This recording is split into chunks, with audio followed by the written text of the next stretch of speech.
봐야 할 것도 읽어야 할 것도 넘쳐나는 요즘 우리가 흘려보는 콘텐츠의 한 페이지를 함께 들춰보는 시간 38페이지 프로젝트 38의 손조심입니다.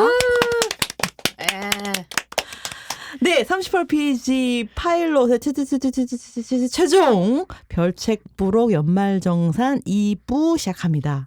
네, 2부는 네 프로젝트 38 손조심이 고른 OTT 3편, 그 다음에 올해 유튜브 한 편 그렇게 진행될 예정이에요. 네, 길티 플레저를 뽑으려고 했다가 네 저희가 그냥 이것은 길티다, 이것은 길티가 길티는 아니다. 꼭꼭 숨겨야 된다. 네. 진짜 길티는 말할 수 없다. 그렇잖아요. 네, 말할 수 없고 부끄럽기 때문에 말할 수 없는 그것까지 할 수 없다. 뭐 여러 가지 논의를 하다 그냥 우리 유튜브 한 편만 소개하자 그렇게 했던 코너가 올해 유튜브라고 하는 코너가 되었고요.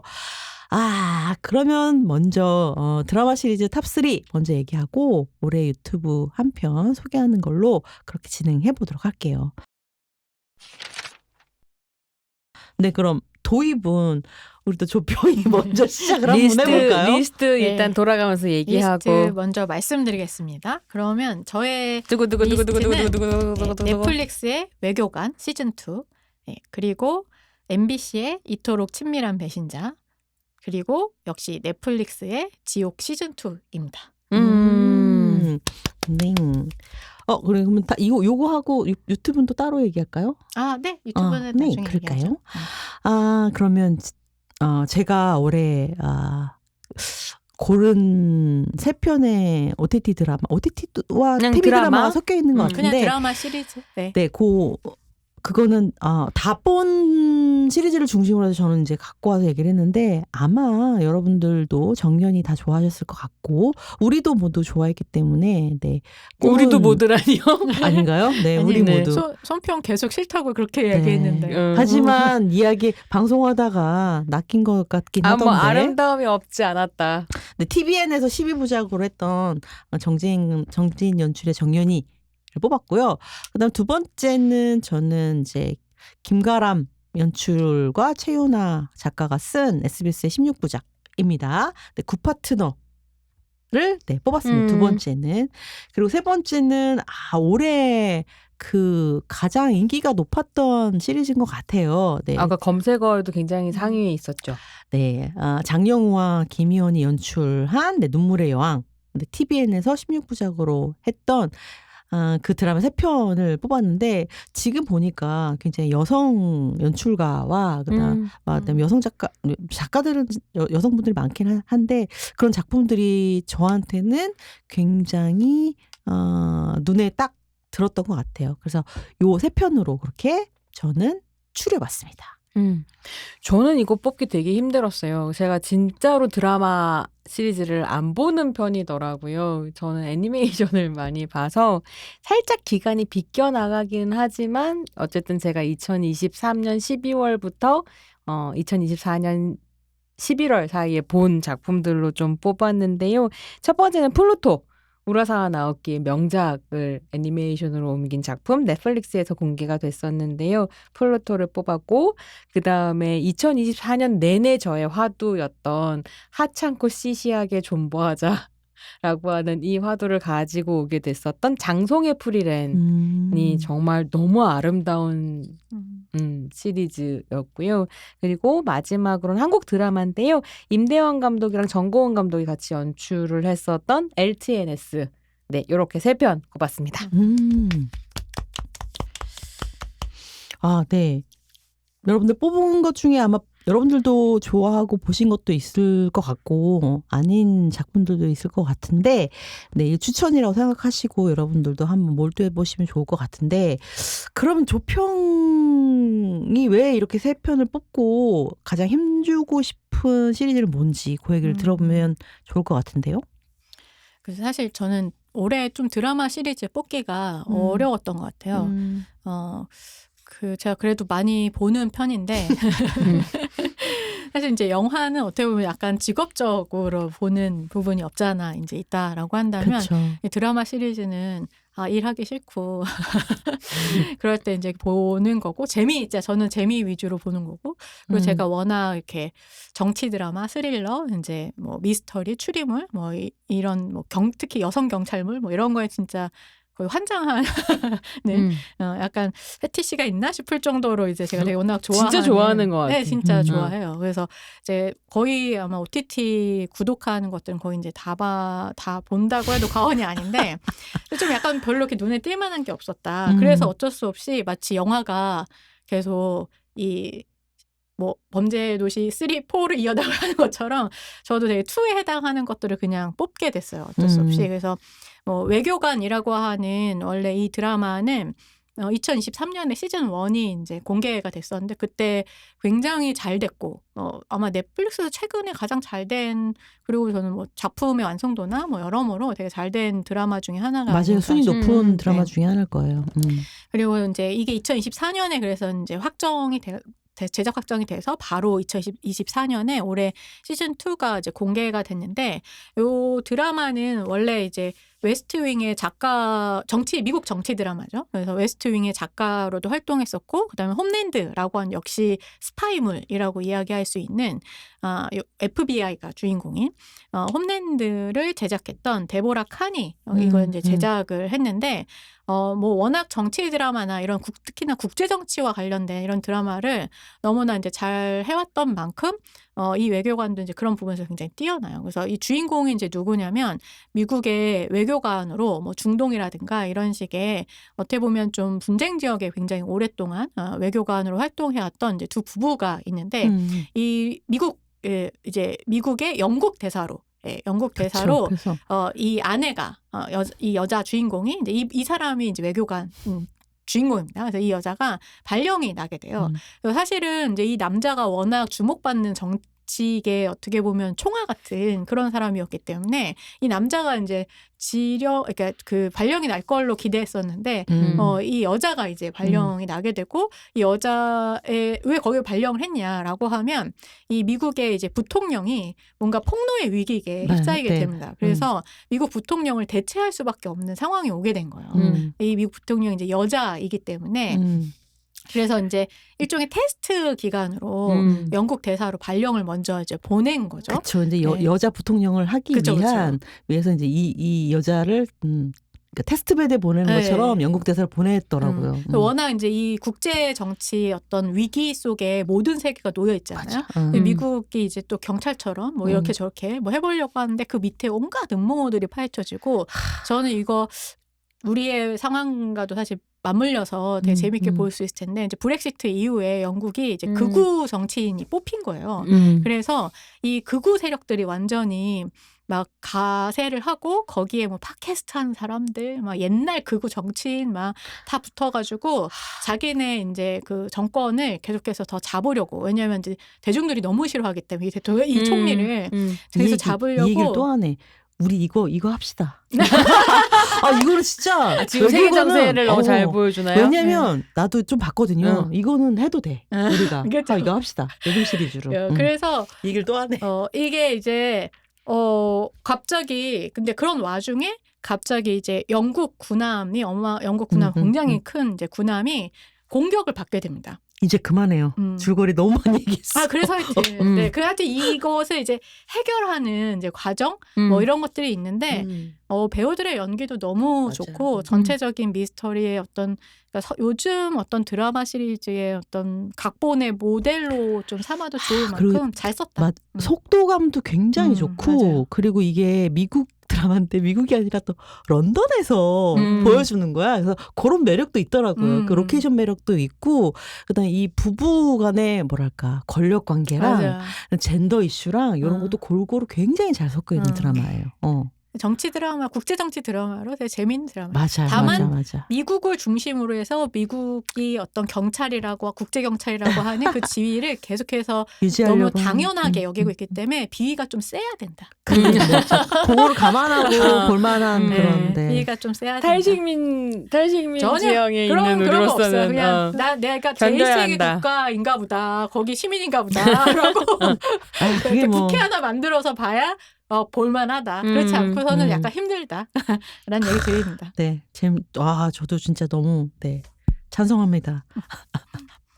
근데 뭐 어쨌든 다른 드라마는 뭐 저희가 좀 재밌어서 어쨌든 뽑은 거고요. 뭐 지옥 같은 경우 사실은 뽑을까 말까 했다가 그냥 의리상 뽑은 거고. 아니 난 지옥도 한 3시즌? 3회까지 봤는데 그게 싹 안 나가더라고요. 안 나가. 저도 지옥도 저도 2개 정도 봤는데 안 그리고 이게 넘어가더라고요. 유아인에서 김성철로 주인공이 바뀌었잖아요. 근데 저는 두 사람이 연기하는 광기가 완전히 다르다고 생각하거든요. 그러니까 김성철은 너무 계산된 똑똑한 배우의 광기고 사실 유아인은 그냥 광기였잖아. 근데 이 김성철이 좋아하는 배우인데도 이게 설득이 안 되더라고요. 안 되더라고요. 네. 왜냐면 사이비 종교를 이끄는 카리스마가 이런 똑똑함에서 나오는 게 아닌데. 근데 저는 오히려 그 지옥을 갔다 왔잖아요. 그래서 그 나약함이 설득이 됐어요. 그리고 그 담담함이 좋더라고요. 저는. 그러니까 그 유아인 때문에 살짝 어려움이 있었어요. 어려움이 있었는데. 그 바운더리를 넘으면 몰입이 될 텐데 나도 그 몰입이 안 그게 되더라고요. 좀 안 됐어. 그리고 이게 요즘에 그런 식의 어쨌든 뭐 지옥 뭐 시즌 1도 마찬가지였지만 이런 어떤 양극단된 어떤 그런 미디어 맞아. 환경이나 종교나 뭐 이런 거 너무 잘 보여줘서 그리고 그렇긴 하죠. 그런 거 저는 재밌었어요. 시즌 맞아. 1은 되게 재밌게 봤어요. 저는 문근영이 근데 맞아요. 문근영 너무 와. 인상적이었어요. 거기까진 봤네 또. 그러니까 그건 맞네. 문근영 힘으로 봤어 거기까지. 근데 문근영이 나도. 사라진 다음부터가 이제 그러니까 이 시즌 2는 문근영의 재발견. 그거의 멋있었어. 의미도 있고 뭐 김현주는 워낙 괜찮았으니까. 그 얘기도 좀 하고 싶네. 김현주 배우가 이런 그 OTT 시리즈에서 연상호 요즘, 감독이 김현주 배우랑 계속 작업을 하잖아요. 활약을 굉장히 많이 하거든요. 그것도 굉장히 주목할 만한 점 중에 하나라 생각이 들었어요. 연상호 감독의 되게 좋은 점은 이런 배우를 되게 발굴한 말은 새롭게 적절하지 사용한다? 않고 다 좀 다르게 사용한다. 그래서 그걸 저는 잘하는 것 그거는 같아. 되게 평가할 예전에 만하다. 강수연 배우도 맞아. 유작이 연상호 감독 작품이었잖아요. 그 SF. OTT에서 SF 제목 뭐였지? 뭐였습니까? 봤는데도 기억이 안 나는 저는 뭐 그냥 그 외에 번외로 그냥 이야기만 추천만 드리고 싶은데 제가 약간 이런 시리즈도 근데 이게 문제가 뭐냐면 다 시즌 1이 훨씬 더 재밌었다는 거예요. 지옥부터. 그래서 그냥 어떻게 보면 요거는 다 3위에 다 비슷비슷 고만고만하게 올라갈 건데 넷플릭스에 그 아케인이라고 하는 애니메이션이 있어요. 이거 보기 시작했어요. 네, 그래서 재밌더라고요. 요것도 굉장히 사실 추천드리고 그다음에 이건 이제 디즈니 플러스에서 지금 보실 수 있는데 더 베어라고 하는 이제 요리 프로그램. 요리 프로그램이 아니라 요리사가 주인공인 드라마. 요리사가 주인공인. 요것도 저는 이제 시즌 2까지도 되게 꽤 괜찮아서 추천드리고. 저는 베어를 시즌 1까지 봤거든요. 우리 그때 한번 얘기했었잖아요. 저는 이 주인공의 불안이 저한테 전이가 돼서 못 봐요. 못 보겠더라고요. 숨 막혀가지고. 그러면 볼 수 없죠. 진짜 근데 잘 만들었다고 생각해. 그 불안을 맞아요. 내가 느낄 수 있으니까. 완전. 어떻게 그 불안과 완벽주의와 나 전혀 완벽주의 스타일도 아닌데 어쨌든 그냥 저는 그런 스타일이 아니라서 보는 것 같아요. 완벽주의 스타일이 아니라서. 네, 이제 그리고 애플 TV에 역시 영국 그 정치 드라마인데 뭐 스파이물 슬로우 호시스라고 하는 이것도 되게 비슷해요. 그래서 정치인들이 직접 자기네 권력을 이끌어가기 위해서 조작을 하는 거거든요. 그러니까 아니 영화는 그런 영화를 안 보면서 드라마는 그런 영화를 그렇네. 네, 저는 장르 그렇네. 그래서 이제 이것 아까 그 외교관 같은 경우는 이제 극우 쪽에서 그런 걸 만든다면 그러니까 이게 아무래도 영국의 브렉시트 이후의 상황을 되게 반영하는 것 같기도 해요. 워낙 스파이 드라마를 영국이 잘 만들기도 하지만 그래서 뭐 이거는 오히려 좌파 정당 쪽에서 정권을 쥐고 있는 쪽에서 이제 조작을 해가지고 이렇게 극우들이 혐오 세력이다라고 하는 것을 입증하기 위해서 일종의 납치 조작, 이주민을 납치 조작하는 이런 일을 벌이거든요. 그래서 얘네가 이렇게 미친 애들이니까 우리가 얘네를 다시 뽑으면 안 된다라고 하는. 그래서 이제 지금의 어떤 상황들을 다 한국만 그런 게 아니라 여기저기 다 비슷한 것 같다라는 생각이 좀 들기도 하고 저는 그냥 뭐 올해 초에 제가 이제 회빙한 쪽에 워낙 관심이 있어서 올해 초에 뭐 내 남편과 결혼해줘나 선지옥고 티어 같은 드라마를 사실 봤어요. 되게 뭐 한편으로 한편으로는 좀 재밌기도 하고 근데 이제 여전히 이런 헤빙한 시리즈가 상당히 좀 유행하고 있는 거 이거를 어쨌든 저는 계속 좀 작업을 하고 싶은 생각이 데빙한도 들어서 한번 하죠. 네, 그래서 그래서 이제 네, 뭐 좀 재미있는 현상들은 계속 이어지고 있다. 이렇게 얘기할 수 있을 것 같습니다. 아까 우리 얘기하면서 제목 기억 안 났던 작품 정의. 연상호 감독, 정의였구나. 강수연, 김현주 배우 다 나오는 네, 그렇네요. 정의입니다. 네, 저는 여러분들이 다 아는 일단 작품을 고른 것 같아서 줄거리를 많이 설명할 필요는 없을 것 같아요. 그리고 이 드라마를 뽑을 때 저는 이제 여성 캐릭터를 생각을 좀 많이 하고 뽑았던 것 같아요. 여성 캐릭터나 여성 서사에 대해서 생각을 좀 하고 뽑았던 것 같아요. 완전 그냥 다 재밌고 내가 봤던 드라마 중에 여성 캐릭터가 좀 주목할 만하고 이야기 자체가 좀 새로운 여성들로 구성된 게 뭐가 있나 그래서 정연이랑 구파트너랑 눈물의 여왕 뽑은 것 같은데 네, 오늘은 이제 구파트너를 중심으로 얘기를 하려고 했는데 그러다가 이제 눈물의 여왕 얘기도 하면 좋을 것 같아가지고 눈물의 여왕은 아까 좀 얘기를 해봤던 눈물의 여왕은 어떻게 보면 이거는 젠더 밴딩 자체를 원래 설정을 해서 우리 작가님께서 그렇게 쓰셨다고 아예 하더라고요. 젠더 밴딩. 그러니까 로맨스나 어떤 그 사랑의 관계에 있어서는 이게 그냥 역학관계를 바꾼. 그렇죠. 권력 역학관계를 아예 바꾼 거죠. 남자 그러니까 돈 많은 재벌 3세 남자랑 뭐 길을 걸어가고 있던 우연한 순진한 여자랑 결혼해가지고 뭐 어쩌고 저쩌고 엎치락 뒤치락하는 그런 로맨스물들이 아주 십수년 전부터 한 20년 동안 유행을 해왔었던 거잖아요. 이제 그거를 뒤집은 게 이제 눈물의 여왕 일단 설정이 그렇죠. 그 아름답게 그지없는 김지원이 재벌집에 재벌 3세 말하자면 실장님인 건 거죠. 네, 근데 사실 능력도 있어요. 재벌 3세 중 능력이 있는 여성이고 그다음에 자기 욕심과 자기 꿈도 있는 여성이 굉장히 평범한 그 회사에 다니던 남자랑 하지만 김수현이잖아. 평범하지 않은데. 무슨 서울대 법대 나왔고 자기 뭐 사실 합격했고 뭐 이런 얘기하는 거 짤로 봤는데 그게 이제 한국 사회의 어떤 그 재벌가에서 일어났던 일을 좀 대입하기도 한 건데 이제 그런 상황 속에 이 사이에서의 어떤 로맨스 같은 것이 가능한지를 이렇게 보여주는 그런 드라마였는데 이 뭐랄까 일단 경제적인 역학이 바뀌어서 그런 거일 수도 있는데 이 뭐랄까 시댁과 그다음에 어떤 이 결혼한 여성이 가질 수 있는 그 시댁과 친정과의 관계 같은 것들을 굉장히 뒤집은 측면들이 있어요. 시어머니의 역할이라든지 시누이의 역할이라든지 그다음에 여성의 가사노동이라든지 가정 내에서 남녀의 어떤 역학관계 같은 것들을 굉장히 재밌게 뒤집은 그 장면들이 굉장히 많아요. 제가 유일한 귀여운 여성이기 때문에 이런 것들이 굉장히 잘 보이는지 모르겠는데 여기에 시어머니도 되게 굉장히 쿨한 시어머니가 나오거든요. 김수현 엄마죠. 예를 들면 누구예요 배우가? 배우 이름을 모르겠네. 되게 알만한 배우였죠. 당연히 우리 모두 다 아는 배우님이십니다. 그래서 예를 들면 그 자기 며느리나 자기 아들에게 기대하는 바도 굉장히 달라요. 그 며느리들한테 예를 들면 명절에 뭐 오지 말라고 얘기를 한다거나 그러니까 자기 아들을 또 이제 대릴사회처럼 뺏긴 상태잖아요. 그런데 그녀가 갖는 태도라거나 며느리를 대하는 태도 이런 게 기존에 우리가 알던 시어머니가 하는 거랑 굉장히 많이 다르고 그리고 또 뭐 시누이가 뭐랄까 그 그러니까 자기의 시누이가 뭐랄까 들 간의 관계성도 굉장히 다르게 이야기하고 이렇게 남녀의 어떤 뒤집힌 어떤 상황들이나 상태에 대해서 보여주는 그런 장면들이 상당히 많습니다. 그래서 굉장히 재밌게 봤었던 것 같아요. 그래서 이게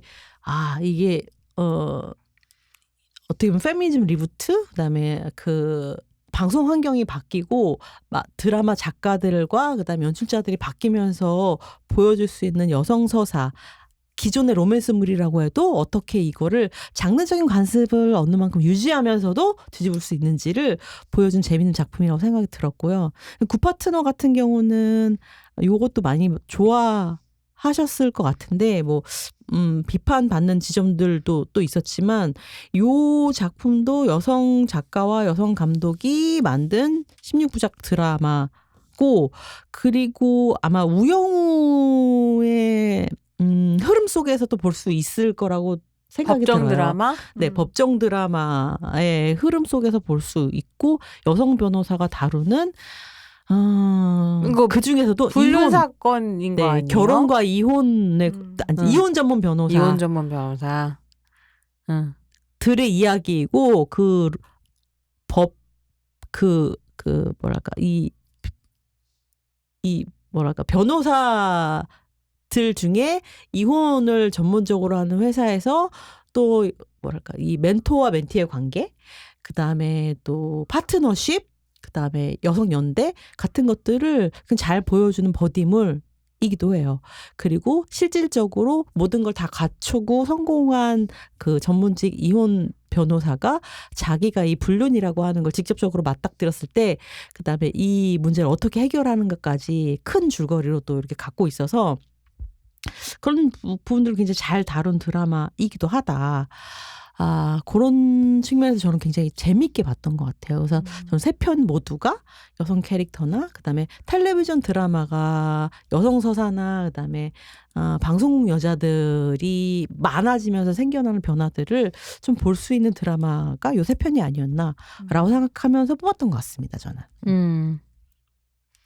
저는 사실 눈물의 여행은 잘 모르겠는데 굿파트너는 초반에 몇 개 다 보진 않고 좀 몇 개 재밌게 보다가 사실 그 불륜을 다루는 방식 때문에 딱 걸리면서 못 보겠더라고요. 네. 이거는 뭐 모르겠어요. 이거 아무래도 근데 이제 그런 저는 부분들이 그런 있더라고. 식의 네, 그렇게 평하시는 부분들이 네, 있더라고요. 결혼 제도 내에 뭐라 그래야 될까요?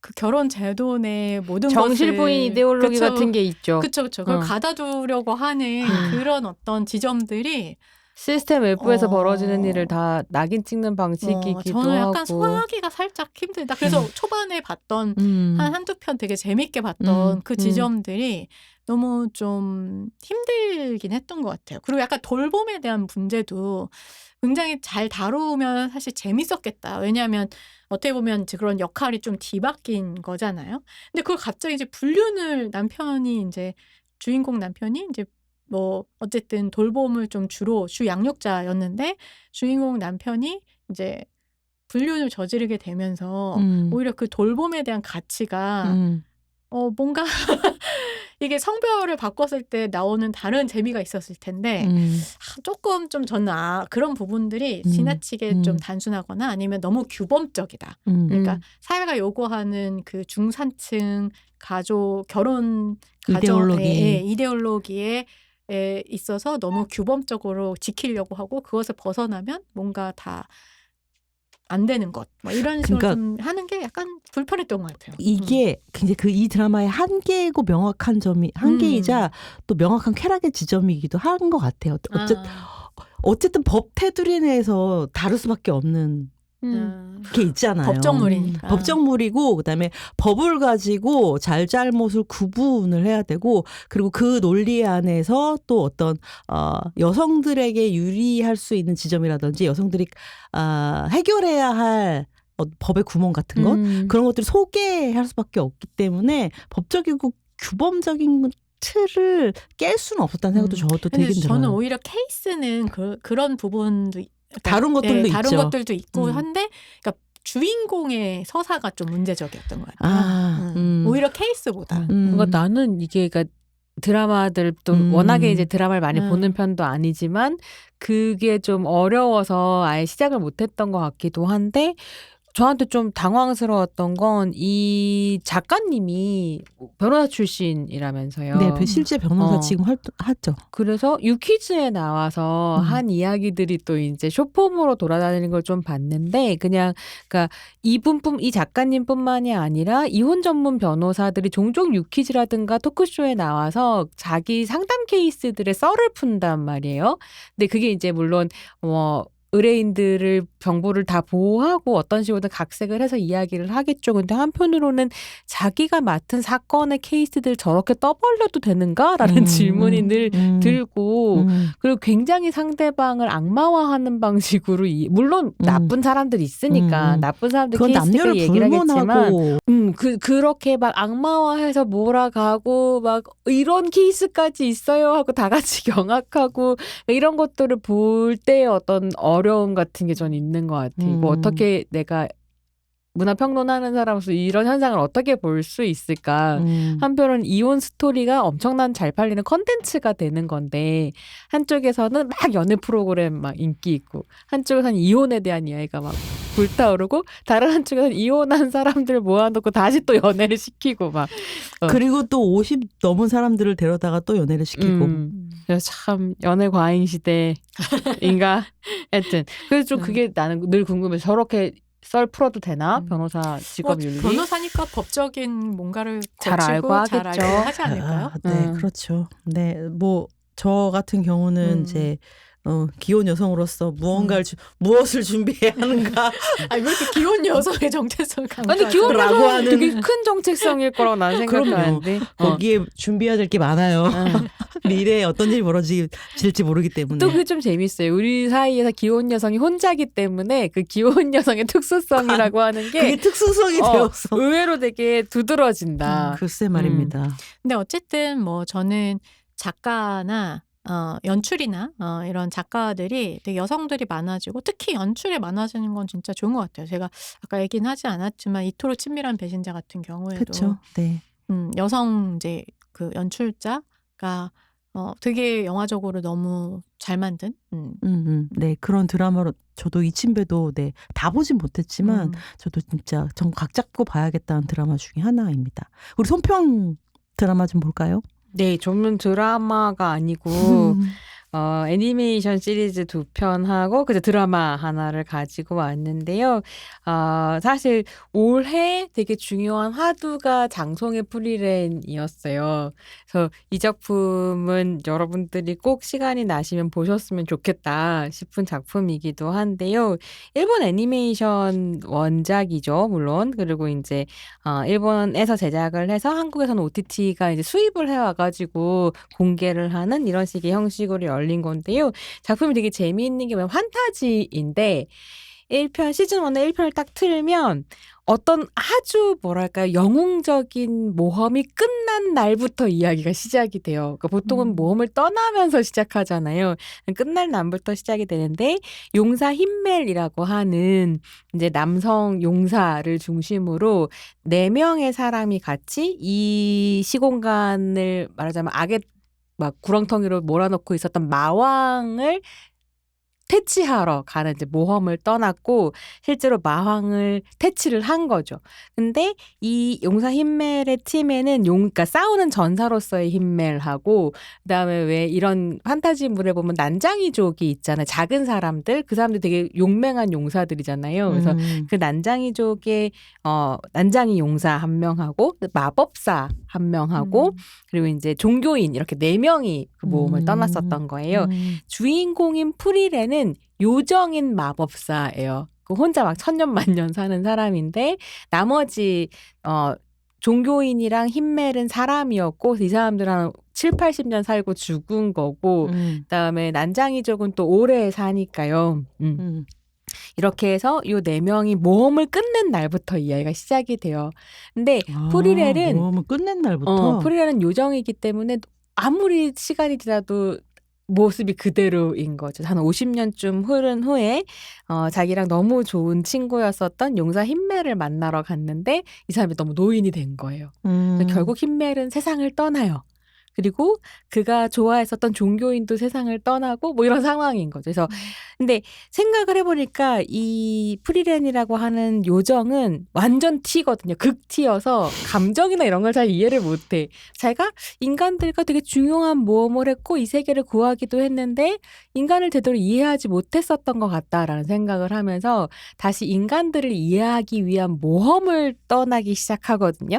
그 용사 힘메리 남과 함께 했었던 그 모험의 그림자 속에서 다시 이제 그 길을 되짚으면서 새로운 모험이 시작되는 이야기예요. 네, 그랬을 때 같이 떠나는 사람은 슈타르크라고 하는 젊은 용사하고 페른이라고 하는 이제 프리렌이 자기 제자로 거둬들인 사람 마법사 그리고 아직 종교인은 찾지 못한 상태예요. 종교인 만났다가 헤어졌다 하면서 이제 모험을 떠나는데 왜 제가 이 작품이 좋았냐면 이 작품의 핵심은 이 영웅들이 마왕을 물리쳤다라고 하는 대단한 모험에 있는 게 아니거든요. 이 대단한 모험을 하면서도 이 모험을 해가는 길에 용사 힘멜 팀이 늘 뭘 했냐면 마을마다 있는 소소한 일거리들을 해결해주면서 가요. 그러니까 뭐 길에 돌 같은 게 쌓여 있는데 완전 게임에서 그 미션 같은 그런 그런 거네요. 것들 하는 거예요. 그 돌을 음. 치워주면서 밥을 얻어먹고 하루를 좀 자고 근데 누가 뭐 좀 다쳤으면 이걸 치료해주면서 또 넘어가고 근데 이런 것들을 힘멜이 늘 신경을 쓰는데 프리렌의 입장에선 너무 하찮고 시시한 일들이었던 거예요. 참 하찮고 시시하다라고 근데 프리렌이 얘기하지만 사실은 프리렌은 알고 있는 거죠. 이 하찮고 시시한 것들이 마왕을 쓰러뜨리는 것 같은 혁명 이후의 시간들을 어떻게 지속할 수 있고 사람이 살 수 있는 공간으로 만들었는지. 제가 아까 말씀드렸잖아요. 소소한 것이 얼마나 대대한 것인가. 그러니까요. 그래서 사실 이게 너무 저는 이 작품이 놀라운데 그 소소하고 시시하고 하찮은 것들의 가치와 의미를 계속 얘기하면서 와. 또 큰 일들을 해가거든요. 근데 그랬을 때 정말 제가 놀랐던 건 뭐냐면 페른이라고 하는 이 제자 마법사가 너무 뛰어난 사람인 거예요. 10대에 이미 최고봉의 마법사에 올라가게 되는데 그러니까 시즌 1의 마지막 미션이 뭐냐면 무슨 마법사 대회에서 1등 그러니까 이겨가지고 1급 마법사 지위를 획득하게 돼요. 그러면 이 1급 마법사 지위를 획득하면 세상에 있는 모든 마법 중에 뭐든지 원하는 걸 하나 배울 수 있는 거예요. 근데 페른이 뭘 배우는가라고 하면 이거는 죽은 사람을 살릴 수 있고 세계의 평화를 가지고 올 수도 있는 마법인 거예요. 근데 뭘 배우냐면 빨래하는 마법을 배우거든요. 왜냐하면 페른이 계속 빨래하면서 이 모험을 계속 해가고 있는데 그러니까 좋은 냄새가 나고 자기 옷을 빠르게 씻을 수 있는 마법을 배우고 이게 사실은 굉장히 오랫동안 비기로 숨겨져 있었던 소중한 마법인 거죠. 이런 식의 이야기들이 이제 펼쳐지게 어디서 볼 수 되는데 있어요? 넷플릭스랑 티빙에도 있었던 것 같아요. 여기저기 OTT에 나와 있고 그래서 요즘에 계속 그런 생각하거든요. 그러니까 하찮고 시시하다라고 치부됐었던 것들이 실제로 우리를 살게 한다라고 하는 이야기를 이렇게 아름답게 할 수 있구나라고 하는 것. 한편으로는 우리가 이제 어쨌든 치니고테타와 싸우면서 새로운 광장이 또 열리고 있잖아요. 근데 이런 식의 굉장히 중요한 정치적 사건들을 잘 해결하는 게 너무 중요한데 이 광장 이후에 우리의 민주주의의 성격을 어떻게 가져갈까에 대한 이야기는 되게 늘 어려운 것 같아요. 특히나 이제 2016년 같은 경우에 우리 생각해 보면 막 미스박이라든지 더러운 잠이라든지 박근혜라든지 이런 식의 굉장히 박근혜 대통령의 여성 정체성을 공격함으로써 글을 끌어내리려고 했었던 되게 어려움이 있었던 거잖아요. 박근혜는 비판하면서 여성 혐오도 같이 비판한다는 게 페미니스트들한테 되게 힘든 과제였다고 저는 생각하거든요. 그리고 그 광장을 얼마나 여성 혐오적이지 않은 평등한 공간을 만들 것인가. 근데 그 고민이 8년이 흘러왔고 지금의 광장은 또 어떻게 달라졌을까 혹은 똑같을까 이런 것들 좀 생각했을 때 이 혁명적으로 느껴지는 시간의 성격을 우리가 어떻게 만들 것인가. 근데 이거를 만드는 게 저는 페미니즘의 되게 중요한 관심사고 과제이기도 하다는 생각이 들었을 때 장송의 프리렌의 그 용사 힘멜의 혁명의 시간 이후 장송이 뭐예요? 장송이 말 그대로 장송이에요. 그러니까 장례인 거예요. 그래서 이게 너무 의미가 뭐냐면 힘멜이 죽은 시간 이후에 죽은 동료들을 장송하는 과정이기도 한 거예요. 애도하면서 가는 것. 그래서 이 프리렌의 모험의 중간중간에 힘멜 동료들과 함께 있었던 에피소드들이 계속 플래시백으로 돌아오거든요. 근데 그게 대단한 순간들이 돌아오는 게 아니라 힌멜이 아주 작은 일들과 사람들에 대해서 신경 썼었던 그 기억들을 계속 프리렌이 소환하면서 이제 자기의 결정들을 만들어 가는 거죠. 그래서 왜 우리 정년이 할 때 내가 정말 천재 싫다를 했잖아요.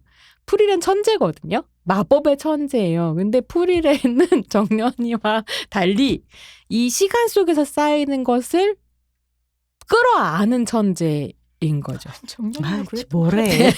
우리 정렬이도 얼마나 노력하면서 맞아요. 하나 그래요. 배워가는데. 잘못했어요. 아니 근데 이 얘기를 들으니까 되게 또 역사학이 좀 생각이 나거든요. 역사학과 삼국지가 생각이 나는데, 네, 이거 짧게 얘기할게요. 이제 역사학이 80년대 이후에 변화했잖아요, 전 세계적으로. 근데 그 전에는 이제 역사는 거시사 중심인 거죠. 영웅들 중심의 서사고 전쟁사고. 승자의 역사를 기록하는 방식인데, 역사학자들이 이제 그거를 이제 뭐랄까 반성하고 성찰하기 시작을 한 거죠. 역사는 이제 승자의 마음대로, 권력자의 마음대로 기술하는 역사다라고 하는 게 이제 지배적인 견해가 됐고, 그 이후부터 이제 역사는 이제 미시사를 지향을 하게 되죠. 그다음에 이제 말하지 못하는 사람들, 글을 쓰지 못하는 사람들, 그다음에 이제 살아남아서 이제 소소하게 길거리를 그러니까 그 전에 역사로 기입되지 않았던 뭐 예술 양식이라든지, 사실 여성의 역사라든지 여성의 목소리도 마찬가지인 거죠.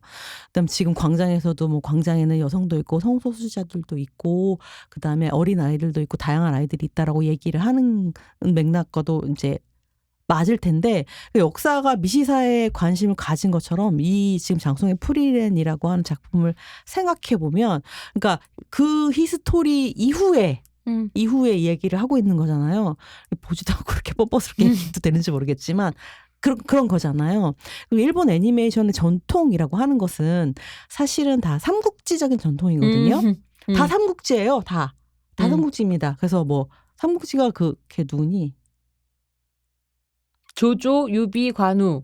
삼국지 서유기요. 서유기. 서유기. 미안해. 서유기인 거예요. 선호공하고도 삼장법사? 그다음에 다양한 능력과 캐릭터를 가진 인물들이 108개, 108개의 괴물들, 번뇌의 요소들을 이렇게 하나씩 해결해 나가는 과정이잖아요. 그리고 마지막에는 거기에서 이제 뭐 벗어나는 걸 이제 삼장과 함께 번뇌에서 불교에 귀의하고, 거기서 이제 선호공도 머리에 쓰는 거 뭡니까? 맞아요. 걔를 벗어나게 되는 그런 걸 보여주는 거잖아요. 일본 애니메이션 시리즈는 대부분 이렇게 구성돼요. 모험을 떠납니다. 팀을 그들가 한 명은 뭔가 가이드를 갖고 있고, 그 중에 한 명이 뭐 주요한 능력을 가진 캐릭터고, 걔는 뭔가 트라우마든 뭐든 그걸 갖고 있죠. 그다음에 그렇게 또 나머지 한 3-4명은 또 다른 능력과 그걸 갖고 매회 10분 20분이 1년 동안 매해 그 반복적인 그 포맷을 가지고 그걸 해결하게 되는 소서사와 그다음에 위에 있는 큰 서사를 이렇게 따라가는 방식으로 구성이 되어 있죠. 그렇게 어떻게 보면 장송의 프리렌은 그 이후에 얘기를 하고 있는 거잖아요. 그 이후에 또 새로운 역사를 써 나가는 거죠. 하지만 다른 방식의. 그렇죠. 네. 지금 서유기도 보면 큰 이야기 중심의 큰 영웅의 이야기였다라고 한다면, 그 뒤에 얘기를 장송의 프리렌은 그 기존에 있던 일본 애니메이션의 그런 서유기, 영웅 중심의 서유기의 뒷이야기를 미시사적인 관심에서 하는 그런 얘기다. 그러니까 있기도 하지만 인 것 같다. 그도 서유기스럽긴 하죠. 그렇죠. 그 포맷을 버릴 수는 없는 거죠. 선호공이 쓰고 있는 머리띠는 긴고아. 이름이 긴고아라고 하네요. 하지만 한 편도 안 보고 제가 이렇게 뻔뻔스럽게 이야기를 해도 되는지 모르겠지만 그런 인상을 받았어요. 그래서 저는 이 작품이 되게 뭐랄까, 그쵸. 앞으로 어떻게 그러니까 근데 그 말은 맞는 것 같아요. 그 세계관이 바뀌고 있어요. 맞아요. 굉장히 남성 영웅 중심적이었던 상상력에서 훨씬 더 사적인 관계들에 관심을 기울이는 이야기들로 바뀌고 있고, 장소의 프리랜의 재밌는 점은 무엇이냐면 최고 빌런도 여성 마법사이고 주인공도 여성 저는 왜 마법사이고 이렇게 여성 빌런이 좋아 나는? 그의 뒤를 잇는 마법사도 여성이고 굉장히 여성적인 여성 서사예요. 근데 이런 식의 모험과 영웅담 안에서 이 정도의 여성 서사를 잘 못 본 것 같다는 생각이 들더라고요. 그리고 저 같은 경우는 워낙에 일본 애니메이션 좋아하니까 많이 보는데, 요즘에 이제 예컨대 주술회전이라든지 뭐 귀멸의 칼날 같이 남성 중심 서사들도 새로운 남성성에 대해서 상상하려고 되게 노력하거든요. 근데 그것을 완전히 그냥 버려버리고 여성 이야기로 가버린 것. 좀 봐야겠네요. 그러니까 재밌을 것 같아요. 재밌더라고요. 재미있었고, 이제 뭐 플루토 같은 경우는 워낙에 이제 오래 기다렸었던 작품이어가지고 그냥 보는 것 자체가 좋았다. 그러니까 마지막으로 LTNS는 이게 임대원 감독이라고, 그 LTNS는 롱타임 노섹스의 준말인데 이솜이랑 안재웅이 커플로 나오고, 이제 섹슬리스 커플이 너무 삶이 지루하고 돈도 없고 뭐 이런 와중에 소위 말하자면 또 불륜을 이제 이렇게 불륜을 찾아내서 뭐 돈을 벌어보자 뭐 이런 식의 컨셉을 가지고 활동을 하는 이런 사람들에 대한 이야기인데, 임대원 감독이랑 전고은 감독이 같이 만들었어요. 소공녀 전고은 감독. 서공녀 전고은이랑 윤희에게 임대영이 만들었고, 그러니까 사실 공개 전부터 너무 좋아하는 조합이었던 거죠. 그래서 굉장히 섹시하고 재미있고 완전 파괴적이에요. 그러니까 정고운의 어떤 파괴미가 드라마 끝에 가면 완전 대폭발하거든요. 저는 좋았다, 이 작품이. 우리 할 게 너무 많다. 저 좀 봤는데 괜찮았어요.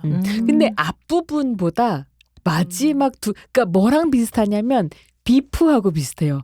성난 비프도 사람들. 봤네. 그거 작년 거니까 근데 사실 맞네. 비프도 봤네. 비프처럼 흘러가요. 진짜 기가 진짜? 막혀요. 재밌었다. 조금 더 앞부분에 폭발적이었으면 어떨까. 사실 그러게요. 앞부분이 살짝 루즈했나? 네, 루즈해서 이게 시리즈물은 확실히 앞부분에 힘을 줘야 되는 맞아요. 게 매체의 특징이다라는 생각이 그건 확실한 것 같아. 그래야 2편, 3편 넘어가는 것 같아요. 나는 그거를 이솜이랑 안재용 너무 좋아하거든요. 그래서 이솜 안재용으로 그냥 갈 수 있었던 것 같아요. 그래서 재밌었다. LTNS 좋은 작품이었다. 네, 들으시면 알겠지만 우리가 또 보는 게 너무 비슷하지만 또 너무 다르기도 한 측면들이 있다는 거 여러분들 아실 수 있을 것 같아요. 자, 그러면 초스피디하게 우리 마지막으로 우리 유튜브 얘기해야 되는구나. 네, 나 왜 시간 없다 그러는지. 올해 우리 유튜브에 대해서 저는 사실 이걸 제일 많이 할 얘기가 있었거든요. 네, 많이 못하겠네. 올해 유튜브 하나씩 하고 갑시다. 네. 그냥 얘기만 할게요. 저는 가비걸의 디바마을 킹가비. 왜? 너무 웃겨서. 조혜역의 취향이 제일 잘 드러나는 리스트 아닌가요? 네. 그렇기도 하죠. 그래서 사실 이 가비걸의 디바마을 킹가비랑 그다음에 에스파의 뮤직비디오, 올해 나온 뮤직비디오랑 계속 싸웠지만 그래도 가비걸에 한 표를 더 주었다. 이 뭐 무슨 얘기를 하는지 얘기를 해줘야죠. 그러면서 얘기한다. 리스트 먼저 얘기하고. 그렇네. 아유, 또 이렇게 정신이 잃었네요. 네. 저는 이제 유튜브 2개를 뽑긴 했는데, 저는 이제 진짜 약간 부끄럽기도 한데 전 채널 15야를 나 이거 뽑습니다. 뭔지도 몰라. 채널 15. 와, 근데 모른다는 사실도 굉장히 충격적이긴 했어. 왜? 채널 15야는 다 알지 않아요? 저는 이름만 들어봤어요. 그렇구나. 저는 사실 거의 보진 않는 것 같아요. 나영석 진짜 싫어해. 지금 진짜 홍 PD랑 눈을 맞추면서 이해가 안 난다는 눈 맞춤을 했는데, 채널 15야 알아요? 채널 15야는 모르기 힘든. 그렇구나. 네. 이거는 지금 나영석, 그러니까 에그이즈 커밍으로 독립한 나영석이 만드는. 이거 도교수 때문에 알게 된 거 아니야? 그렇진 않아요. 아니야? 네. 단호하다. 이건 단호해.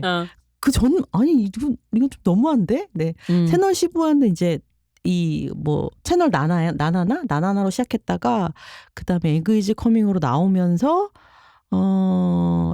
근데 이제 사실 이름을 채널 15야로 바꾸면서 황골탈퇴하긴 했어요.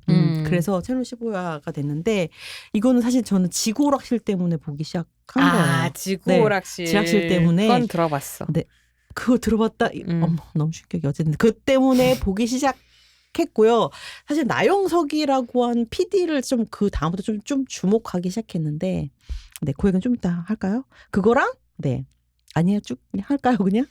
왜냐하면 이 오래된 남자 예능 PD가 약간 변화하는 과정을 나는 채널 15야를 통해서 좀 많이 봤거든요. 남자 변하는 거 되게 관심 신평 없다. 먼저 그래서. 얘기해요. 얘기하고 그래서- 이렇게 손평 얘기 다 하고 그다음 제가 마지막에 얘기할게요. 그래서 이게 정말 되게 흥미로웠거든요. 왜냐하면 제가 이제 예능 프로그램에 대한 글도 좀 쓰고 관심을 좀 갖다가 여성 버라이어티 예능이 굉장히 아주 오랫동안 없었잖아요. 최근에 많이 생겨났지만 그러면 이렇게 남자 5명, 남자 6명하고만 해서 대한민국에서 제일 유명해지고 제일 돈을 많이 버는 김태호나 나영석 같은 경우들은 여성 캐릭터나 여성들이 하는 예능에 대해서 어떻게 생각할까? 이 사람들이 그걸 할 수 있을까? 이런 의심을 아주 오랫동안 했던 것 같아요.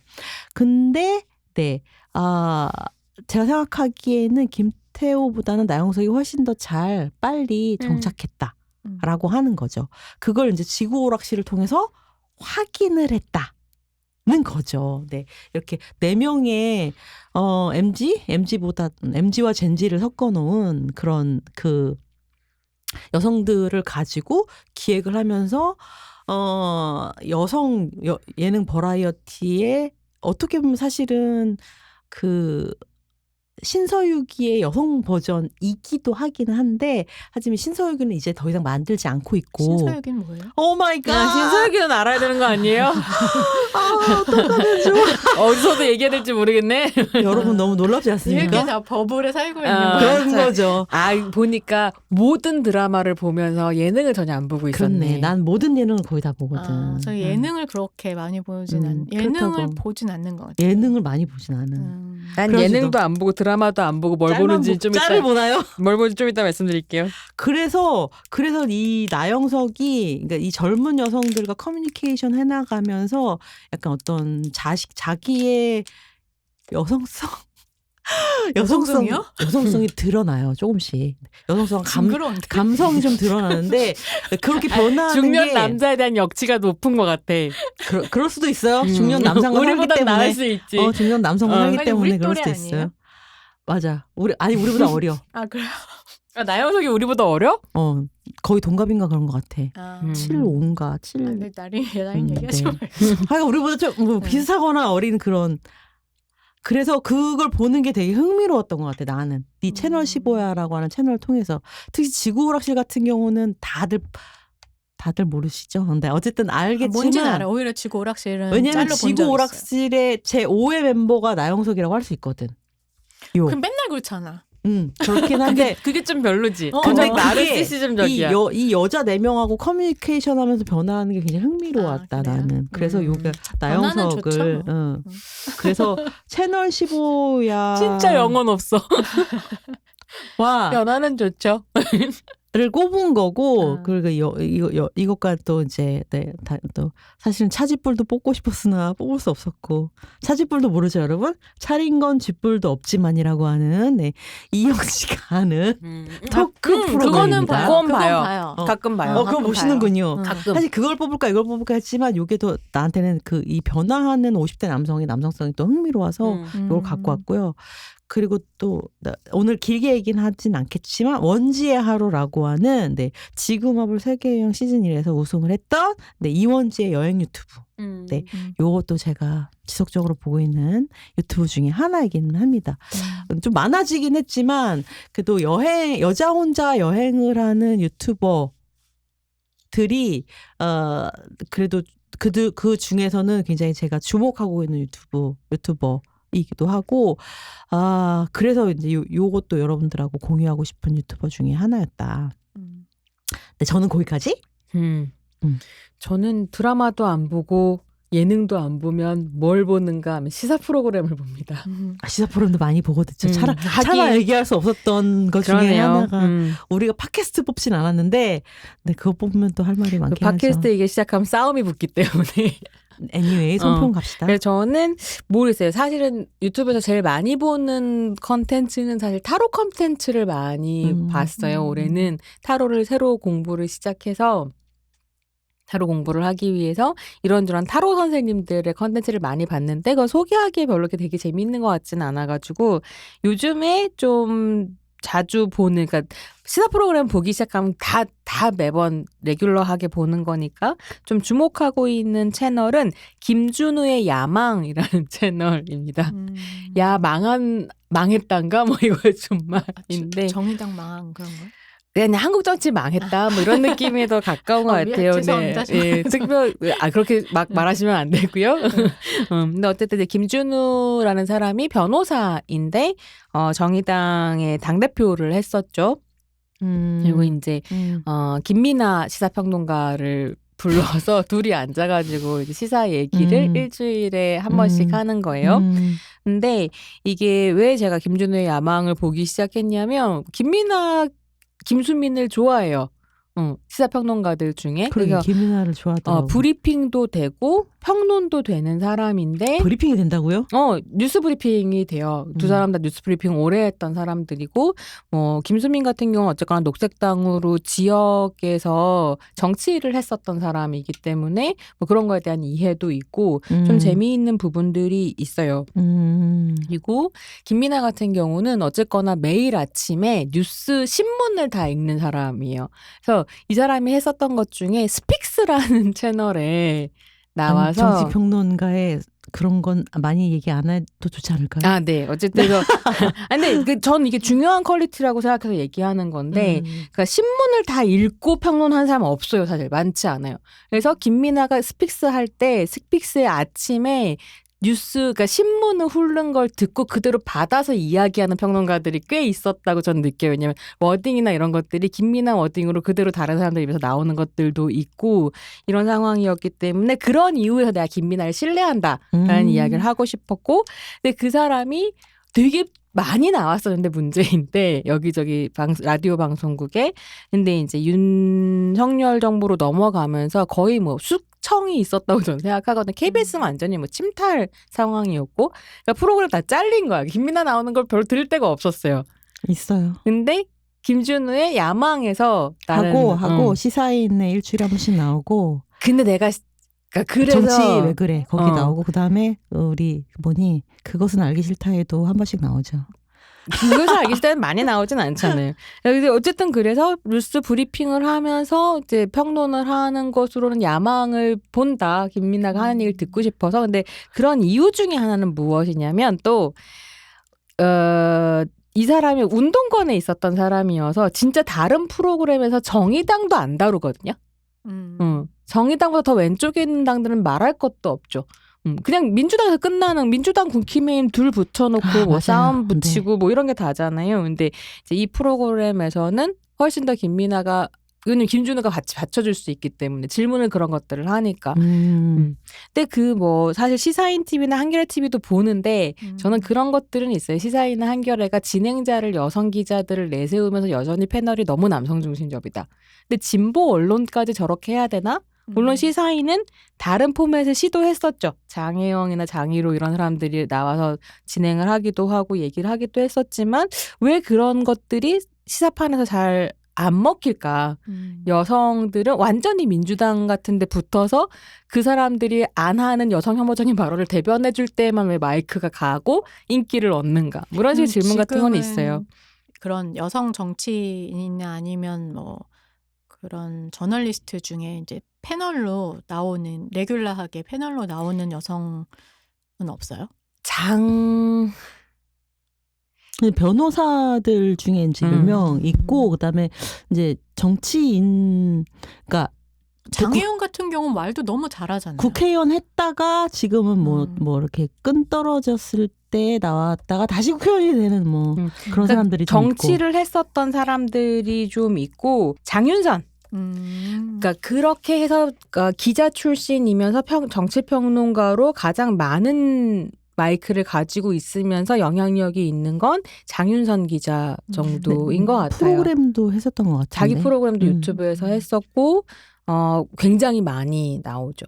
그래서 근데 이제 장윤선 기자 같은 경우에는 정치적 입장이 매우 민주당 정도로 고정되어 있어서 그 팬덤이 또 있는 것 같고, 근데 들을 만한 얘기를 나는 하는 사람이라고 생각하긴 하는데, 시사평론하는 사람들 중에 일단 여성 비율이 현저히 적은 건 맞죠. 굉장히 문제적이긴 하네요, 진짜. 그래서 매우 서포트하는 방식으로 여성 패널들을 여전히 시사 프로그램들이 활용을 하고 있어서 일단 풀과 파일을 좀 늘려야 될 필요가 있다는 생각이 들어요. 아니 장혜영 전 국회의원 정도는 워낙 달변이기도 하고 잘하죠. 그래서 근데 그 정도 스탠스에 사람들한테 마이크를 잘 안 주고 주는 경우는 어떤 거냐면 훨씬 더 젊은 느낌을 가진, 예컨대 유호정은 출연하는 프로그램 같은 것들이 레가시 미디어에 있었거든요. 공중파 라디오에.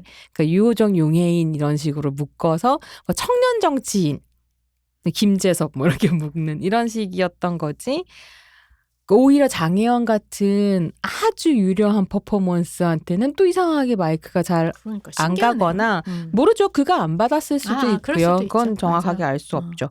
그래서 요즘에는 장혜영, 박지현이 유튜브 채널을 같이 하거든요.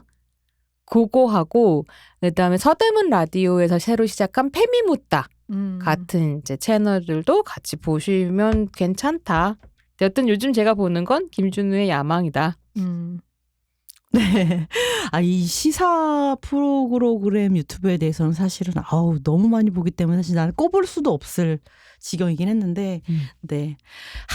네, 우리 손평이 그래도 마지막에 시사 프로그램까지 우리의 유튜브에 대해서 다 정리를 해주셨습니다. 아니, 가비마을 해야 되는 거 아니에요? 가비마을 얘기 다 못했잖아. 가비마을 할까요? 가비걸 디바마을 킹가비. 아니 그렇네요. 뭐 꼭 안 해도 되긴 합니다. 그냥 저는 꼭 추천드린다. 그리고 너무 퀴어한 이런 오랜만에 제대로 퀴어한 캠피한 채널 진짜 너무 반갑고 연기도 너무 잘하고 정말 내가 오늘 이걸 하면서 느낀 게 뭐냐면 난 정말 주류적이구나 라고 느꼈어. 너무 주류예요. 아 그래요? 지금 엄청 핫 이슈인데 그러면서도 또 느낀 건 진짜 우리 셋 사이에도 이렇게 버블버블한 상황들이 있구나라는 것도 한번 느꼈던 것 같아요. 우리는 버블이라고 하기 어렵지 않나요? 그러니까 우린 섞여 있잖아. 그렇네요. 섞여 있는 버블이긴 하네요. 근데 가비걸 같은 경우에는 저는 뭐 예전에 사실 저는 이제 올해 나온 것만 뭐 제가 계속 보던 건 아니고 올해 나온 것만 좀 주목해서 뽑았는데 어쨌든 올해 이게 시작을 했고 댄서잖아요. 가비가. 네, 댄서인데 자기가 이제 부캐를 만들어서 이게 이제 부캐가 어떤 부캐냐면 갱스터 아빠와 세비지 거린 엄마 사이에서 태어난 퀸 가비의 헐리우드에서 LA 거리예요. 그래서 우당탕탕 한국 정착 일기라고 하는 원래 헐리우드의 일종의 네포 베이비, 그러니까 굉장히 부자인 부모님의 되게 뭐랄까 스포일된 정말 그런 아이로 자라난 LA 거리 한국에 와가지고 케이팝이 뭐 부흥한다더라 해가지고 한국에 와서 정착하는 그런 이야기인데 이게 원래 이제 이런 식의 부캐 코미디들이 굉장히 있었잖아요. 근데 대부분 이제 코미디언들이 하는 방식이고 조금 뭐라 그래야 될까 뭐 한사랑 산악회라든가 이런 것처럼 모두가 알만한 우리 주변에 있는 어떤 스테레오타입을 연기하는 방식이었다라고 한다면 가비걸도 물론 이제 기존의 뭐 미디어 2000년대, 2010년대에 나왔던 뭐 엠넷이나 아니면은 뭐 온스타일이라든가 아니면 미국의 그런 식의 페리스 힐튼이나 킴 카다시안 같은 그런 뭐 리얼리티 TV 이런 것들을 엄청나게 오마주 패러디를 하거든요. 근데 이제 거기에서 완전히 퀴어한 정말 완전 캠프의 한 문화를 너무 잘 희한하더라고. 너무 잘 만들어요. 진짜 저는 이 정말 한국에서 가장 퀴어한 것 같아요. 이 콘텐츠가. 그런 면에서 추천드린다. 그러니까 저도 이거는 근데 못 봤어. 그렇게 핫하다는데 또 이걸 모르고 있는? 저 진짜 여기 나오는 슬픔의 PD 이런 애들 진짜 너무 잘 만들고 여성 요즘에 유튜브 PD 중에 이제 여성 PD들이 되게 많은데 그 중에서도 저는 단연 돋보인다라는 생각이 들거든요. 그러니까 정확하게 그 문화를 알고 정확하게 어디를 패러디해서 그 스테레오타입을 갖고 오지만 그 스테레오타입을 어떻게 깰지를 너무나 잘 알고 있다는 점에서 우리 시대의 알겠습니다. 예술이다. 네, 하지만 하나만 더 얘기하자면 저는 에스파 뮤직비디오 정말 너무 뭐 이미 다 너무 알고 있지만 언제 한번 우리 요즘 시리즈에서 이것도 하나요? 해봤으면 좋겠다. 에스파? 왜냐하면 뭐 위플래시라든가 저는 슈퍼노바 같은 그 너무 뭐라 해야 될까 메타적인 특히 위플래시 같은 경우에는 아예 그 뮤직비디오의 현장 자체가 영화를 찍는 공간이거든요. 그래서 뭐 카메라를 든다든가 아니면 조명을 든다든가 뭐 이런 식으로 구성이 되기 때문에 이거 나중에 언제 한번 이런 식의 좀 굉장히 성찰적이거나 뭐 반영적인 특징을 드러내는 뭐 이런 뮤직비디오 약간 현대 미술에 거의 가깝다고 저는 생각하고 실제로 현대 미술 작가에 가까운 그 멜트미러라고 한 작가가 만든 거라서 언제 나중에 한번 해보면 좋겠다라는 뮤직비디오도 하면 좋을 것 네. 같아요. 걸그룹 음. 뮤직비디오 같은 난 너무 것들 모르는 보면 영역이야. 공부하는 거죠. 나도 그런 음. 생각을 한 적이 있는데 블랙핑크들 독립한 친구들도 그거 뮤직비디오를 보면서도 그런 생각을 한 적이 있는데 그럼 재밌을 것 같아요, 진짜.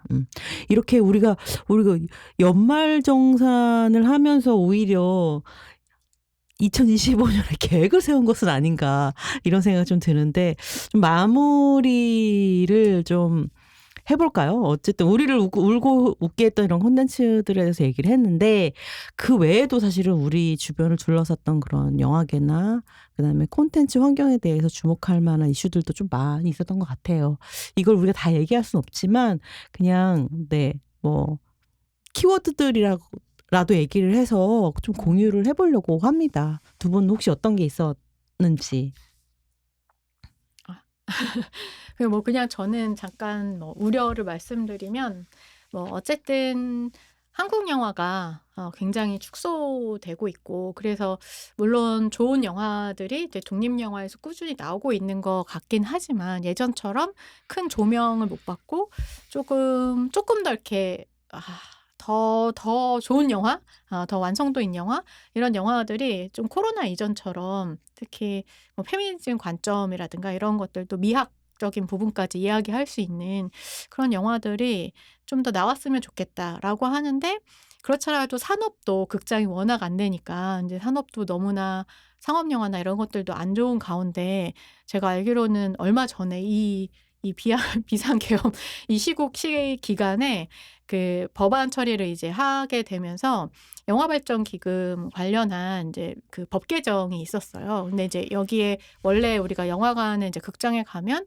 티켓의 한 3% 정도 영화발전기금과 관련된 그거를 포함되어 이제 있죠. 포함되어 있어서 그걸 이제 부과를 하게 되는데 그거를 아무래도 이제 극장 티켓값이 너무 비싸서 못 간다라는 어떤 그 의견 때문인지 그거를 폐지를 아예 해버렸어요. 근데 이거는 영화발전기금 법을 고치는 건 전 필요하다고 생각했었거든요. 왜냐하면 극장 산업이 사실 극장 산업에 의존해서 어떻게 보면 그 기금을 상당 부분 많이 조성을 하는 것인데 이제 그게 산업이 잘 안 되면 아무래도 발전기금이 줄어들다 보니까 법 개정을 해서 어떤 방식으로든 다양화할 필요는 있었는데 그렇다고 해서 그걸 폐지하는 건 저는 굉장히 문제적이라는 생각이 들고 왜냐하면 영화 관객들이 어쨌든 내가 블록버스터나 상업영화를 보더라도 그걸 통해서 영화 다양성이라고 하는 거 혹은 신진 어떤 뭐 감독이라든가 뭐 배우들 이런 영화인들을 키워내는데 사실 도움이 돼야 되고 예술적인 어떤 영화들도 나와야 또 그 극단의 어떤 상업적인 영화들도 서로 다 잘 될 수 있는 거거든요.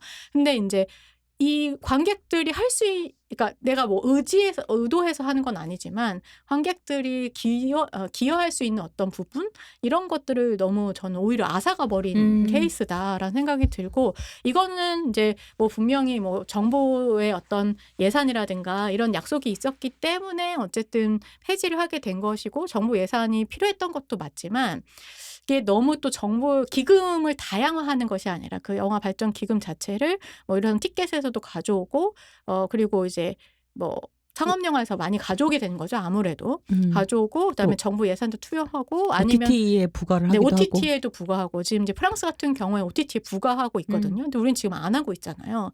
근데 이제 OTT에 부과하고 뭐 이런 것들을 다양하게 좀 기금 조성을 하고 그다음에 뭔가 중간 영화를 좀 지원하기 위해서 사실 이런 상업 영화들이 잘 될 때 자동으로 중간 영화를 이제 지원하게 하는 프로그램도 있었단 말이에요. 근데 이런 것들이 좀 너무 논의 없이 갑작스럽게 이렇게 폐지된 것이 혹시나 너무 그 독립성, 영화활동 기금이 갖고 있는 분명한 어떤 독립성이나 자율성이라고 하는 것이 완전히는 아니지만 어느 정도 있었는데 그것이 정말 좀 아쉽다. 이게 어떻게 보면 선순환이라든가 재생산 구조로 만들고 있었던 것인데 아쉽다라는 생각이 듭니다.